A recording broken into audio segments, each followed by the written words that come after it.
Welcome to the College of STEM's Voices of Innovation. I'm Penny Cliff, the Director of the Archives and Information Studies Program. Each month, as you know, we engage in conversations with staff, with faculty or students from STEM about fascinating topics. These could include events, new programs, projects, or subjects within the areas of expertise. Today, I'm absolutely thrilled to speak with Dr. Nguyen, Professor of Computer Science and also Cybersecurity Lab Director. Welcome, Dr. Nguyen. Thank you for inviting me. We're so glad that you're here. Okay, could you please start by telling us a little bit about yourself? Well, as you know, I'm a professor and faculty director of the Cybersecurity Lab. And just like most of our students here, I used to work full-time and go to school full-time. My parents was persecuted after the Vietnam War, and the U.S. extended the help and bring us here. So we have no privilege, and we appreciate that. So I went to school full-time, and I got my degree in computer science. And I worked as a software developer. And then before 2000, there was a time where there's opportunity. So me and my friends, we pulled together, we opened up a company, technology company. We provide software solution for business in local Atlanta area. And after that, I work on many different roles as the owner of a company. I run different consulting job. Eventually, I went back to school and I work on my master and PhD program. So I got master's degree and PhD degree in computer science. And I was working with a group of biologists on molecular diseases. And I was helping them with automating and solve a lot of their problems because they have a lot of data, especially in biology. And we use large-scale models. We would see most of that now in the cloud. And we use many techniques that you see that we call them AI now. And I was offered to write a book on it, so yeah, with John Wiley. And so I did. I wrote a book on that for my research on that, and it published quite a few years ago. And through that time, and I did won some award, and I was recognized as the President Fellowship for my work at this university. And that's very much it. So your successes and your hard work transfers over to the students because of what you've been through. You can work with your students for success. That is true, and that's not only me. Many faculty in our department have similar story. A lot of them are professionals, come from the industry, and they have the passion in teaching, so they go back and teach. And in my case, I am a Scout Master for a Scout troop, and one of their motto is be prepared. And I love to work with youth, and I love to work with our students.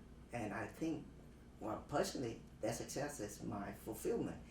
So, and my motto is kind of modified version of the Scouts is be prepared and be relevant, because the way I see it is they investing into their education for their future, and a lot of time their family depends on that. We are looking forward for them to succeed, and we are the one that they entrust with that investment. We can't fail them, and I've been through the path, and I know how to reproduce this. A lot of time people think success are by luck, but from what I see, and many of the faculty that I know in our department, we've been to this, success can be reproduced. And we reproduce quite a few to confirm that this is, success can be made. Absolutely. Now, your students have opportunities both inside and outside of the classroom. What's exciting is they can attend conferences. For instance, the Association for Computing Machinery, ACM, the student chapter, attended the ACM Mid-Southeast Conference in Gatlinburg, Tennessee last year. And they have other areas that they have opportunities for as well. Could you please share about this experience and other things that you do with your students outside of the classroom? That is true. That is happened a couple months ago. Well, it was last year, right? A couple months ago, it was last year. So, but this we took a group of students, ACM group of student. There's a club called ACM. Here, I'm a co-advisor. We took them to the ACM meeting and present their work, and we took 3 groups, and we won 2 first prize and 1 second, because there's only 2 group of prize, so we won both first, and then we won a second. And these are not formal classes project. These are the project that students work extra outside of the curriculum, and we love them. And when they invest into this, so we work with them, and obviously because we know how things work and we know what's relevant, so we guide them through, and their success, and we anticipate they will be success because we know how to reproduce it.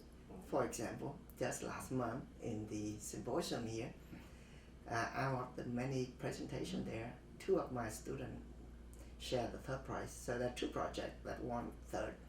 So it's not coincidence. It's not by luck. So if I may bring back, not the year before last, because we didn't go to the conference, but the year before that. And we have few students we sent to ACM conference also, and 2 of my students, right? That's many, but 2 of my students, one won the best presentation, and won the 3rd poster award. So as you can see here, this is not the first time, not the second time, not the 3rd time. We reproduce this process because when the student willing to learn, we know how to train them and get them learn the relevant skill and show off their work. And their work is relevant, that's how they win. And winning is, to us, is definitely something to celebrate about, but the skill they learn and be confident in themselves and be able to communicate and assimilate what they learn and excel themselves, be successful, is that fulfilling to many of us. And there's many times that we have meeting with students until 1 or 2 o'clock in the morning, because we got to prep them for this kind of competition. But competition is one thing, but this helps them to see the path of success. Oh, that is exciting. Your students have to absolutely love these opportunities. Okay, something else maybe your students are thinking about. With computer science, what career paths are available? A lot, I know. That's a lot, right? So I choose the word relevant skill, relevant knowledge, right? That's a lot to choose, right? But nowadays we live our life we cannot live without computer. Everybody have a cell phone, everybody rely on computer, cloud, and everything to use. So computer science and computer information technology, we have 2 programs in our department, and it helps students from maintaining the system for them. Obviously, information generate a lot of data, and it becomes relevant when we can extract the data and extract the relevant information and serve the user at the right time, at the right moment. So that's relevant. So they can work on database, they can work on the system, architecture, network, and the big thing that lately going on now is the AI and the cybersecurity, because obviously there's always somebody gonna try to tap into this data and try to make use of it. So securing data is a big key, big things, and we do have 2 master programs, right? One in data science, one on cyber technology, and then we have 2 BS programs, an undergraduate program, information technology and cybersecurity. We're working on an engineering program, and then we have 2 certificate programs, cyber security certificate and AI, and then we have so many minors in there, that student in business could get involved, student in chemistry or many other can involve.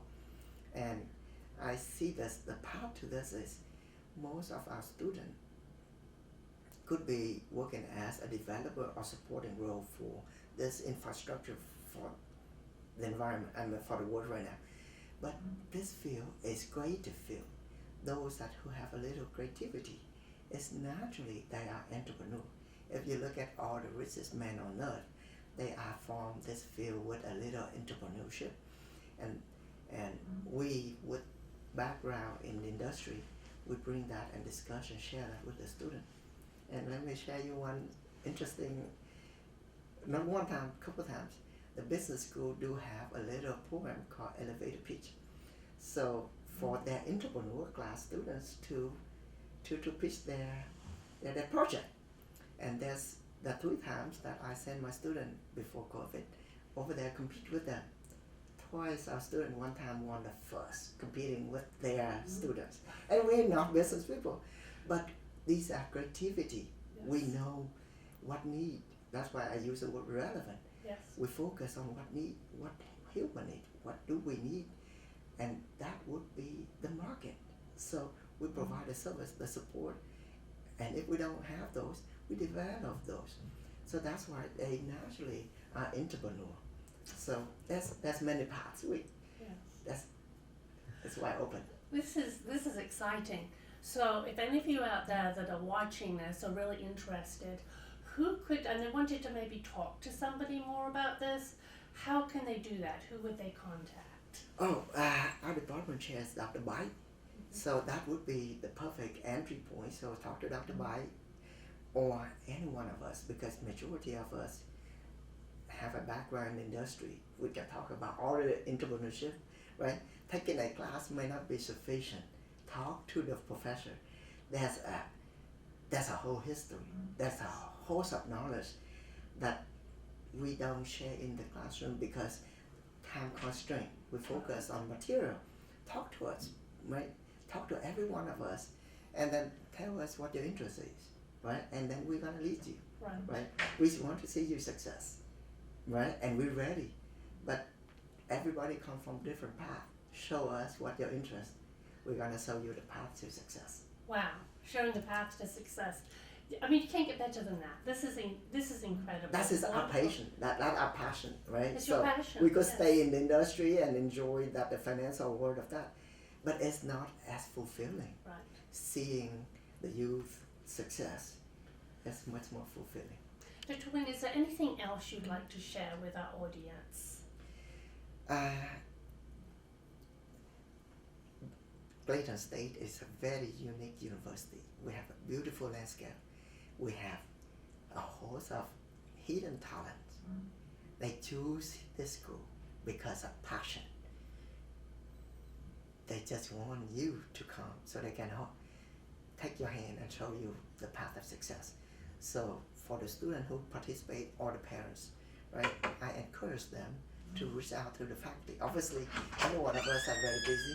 We can be running around and talk to everyone, but we are open to talk to everybody that who interests, right? And I'm just one of the many. You'll be surprised how Dr. Q, Dr. Mohammed, and all they have better story. Believe me, they have much more successful story to share. Well, Dr. Nguyen, thank you so much for so being much. a voice of innovation. And computer science professors have this incredible passion, just like Dr. Nguyen said. So please consider this area. So we also want to extend our gratitude to KELT and especially to Carl Marcano for filming these interviews here at the CSU. Please join us next month for another Voice of Innovation, and we hope you'll tune in. Thank you. Thank you.